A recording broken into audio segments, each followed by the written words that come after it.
অপ্রিয় হলো একটা সত্য কথা। আমরা ভবিষ্যৎ আয়োজনে আমি যেটা মনে করি, যেহেতু এটা একটা ইসলামী নাশিদ অনুষ্ঠান, এগুলোতে আমরা যাত্রাপালার মতো করে লাইটিং বা এমন কোনো কনসার্টের মতো কোনো আওয়াজ আসলে এগুলো থেকে আমরা আস্তে আস্তে বেরিয়ে আসা উচিত। যেগুলো শুনলে মানুষ মনে করে সেখানে কোনো গান বাজনা হচ্ছে, কোনো ধরনের বাদ্যবাজনার আওয়াজ শোনা যাচ্ছে, এটা যদি মানুষ মনে করে তাহলে আমাদের মূল উদ্দেশ্য কিন্তু ব্যাহত হবে। আর এই যে ইসলামিক সাংস্কৃতিক অনুষ্ঠান, সম্মানিত উপস্থিতি, এটা কিন্তু নতুন কিছু না। সাংস্কৃতিক চর্চা পৃথিবীতে বহু আগ থেকে চলে আসছে, শতাব্দীর পর শতাব্দী ধর্ম জাতি নির্বিশেষে সাংস্কৃতিক চর্চা হয়ে আসছে। ইসলাম পূর্ব জমানায় যে আরবরা, তারা অনেক সংস্কৃতিমনা ছিল, তারা কাব্য চর্চা করতো, কাব্য রচনা করতো। তাদের বার্ষিক যে মেলা হতো, উকাজের মেলা, সেই মেলায় মাসব্যাপী সেখানে কাব্য চর্চা হতো, প্রতিযোগিতা হতো, এবং সেখান থেকে যারা বিজয়ী হতো, যাদের কবিতা বিজয়ী হতো, তাদের সেই বিজয়ী কবিতাকে কাবার দেয়ালে সোনালী হরফে লিপিবদ্ধ করে টাঙ্গিয়ে দেয়া হতো। আর ইসলামের আবির্ভাবের পরে এই সাংস্কৃতিক ধারা কিন্তু বন্ধ হয়ে যায় নাই। আমরা দেখি এটা কিন্তু বন্ধ হয়ে যায় নাই।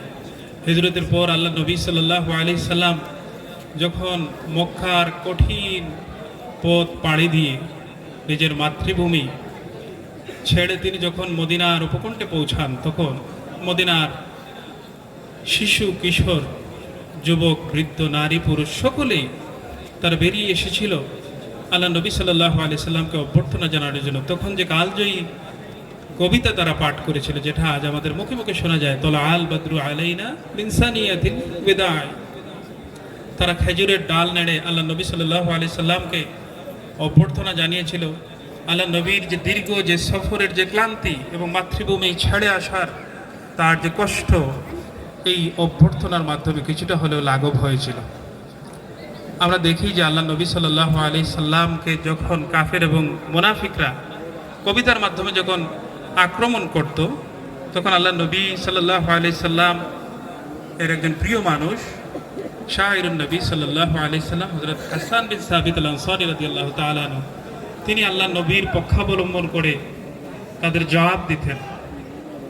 আল্লাহ নবীর পক্ষাবলম্বন করে জবাব দিতেন। আল্লাহ নবী তাকে এত ভালোবাসতেন, তার প্রতি খুশি হয়ে মসজিদে নববীতে তার জন্য একটি মেম্বর তৈরি করে দিয়েছিলেন, যে জায়গায় দাঁড়িয়ে তিনি আল্লাহ নবী সাল্লাল্লাহু আলাইহি সাল্লামের প্রশংসা করতেন। আল্লাহ নবী তার জন্য দোয়া করেছেন যে যতক্ষণ পর্যন্ত, বুখারী শরীফে এসেছে, যতক্ষণ পর্যন্ত হাসান আমার পক্ষে জবাব দিতে থাকবে, জিবরিল আমিন তার পক্ষাবলম্বন করতে থাকবেন। সুবহানাল্লাহ। সম্মানিত হাজিরিন, যুগে যুগে ইসলামের সাংস্কৃতিক চর্চা হয়ে আসছে। আমরা দেখি শেখ সাদির বিখ্যাত কবিতা আজ আমাদের মুখে মুখে, বালাবাল উলা বিকামালিহি কাশাফাত দুজা বিজামালিহি। এই ধরনের অনেক কবিতা আছে। কবি নজরুলকে নিয়ে অনেক সমালোচনা, অনেক আলোচনা আছে। তবে আমি যেটা মনে করি, নজরুলের কবিতা শুনলে, নজরুলের গজলগুলো শুনলে, ইসলামী সঙ্গীত শুনলে, সেটার পরতে পরতে ইশকে এলাহি এবং আল্লাহর নবীর মহব্বত ঝরে পড়ে। আলহামদুলিল্লাহ, কোনো নবীর আশিক ছাড়া এই ধরনের কবিতা আসলে লেখা অসম্ভব। সবশেষে আমি যেটা বলবো, যে আমাদের পীর ও মুর্শিদ হযরত আল্লামা ফুলতুলি সাহেব কিবলা রহমতুল্লাহি আলাইহি, তিনি একজন বড় মাপের ওলি ছিলেন, ক্ষণজন্ম মনীষী ছিলেন। তার সবচেয়ে বড় পরিচয় ছিল তিনি দিনের বেলায় ছিলেন মর্দে মুজাহিদ, রাতের বেলায় ছিলেন তাহাজ্জুদ গুজার, আল্লাহর একজন আবিদ বান্দা। কিন্তু তার সাথে সাথে আরেকটি পরিচয় তার ছিল, তিনি একজন কবিও ছিলেন। তিনি তার মনের আকুতিকে, আল্লাহর প্রেম, আল্লাহ রসুলের প্রেমকে এত সুন্দর ভাষায় মলাটবদ্ধ করেছিলেন, যা নালায়ে কলন্দর নামে যে বইটির নামকরণ করা হয়েছে, যে বইটির পড়তে পড়তে ইশকে এলাহি, আল্লাহ নবীর শানমান, আল্লাহ নবীর মহব্বত আমরা খুঁজে পাই। যেগুলো গজল আপনারা নালায়ে কলন্দর থেকে আপনাদেরকে শিল্পীরা শোনাবেন।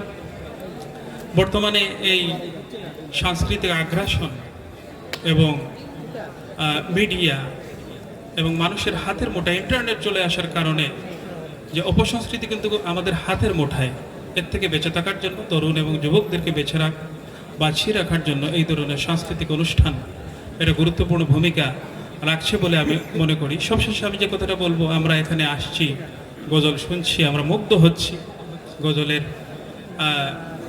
সুর আমাদেরকে মুগ্ধ করছে, কিন্তু আমি আপনাদের কাছে অনুরোধ জানাবো যে এখান থেকে যাওয়ার সময় আমরা যেন এই মাহফিল থেকে ভালো কিছু নিয়ে যেতে পারি।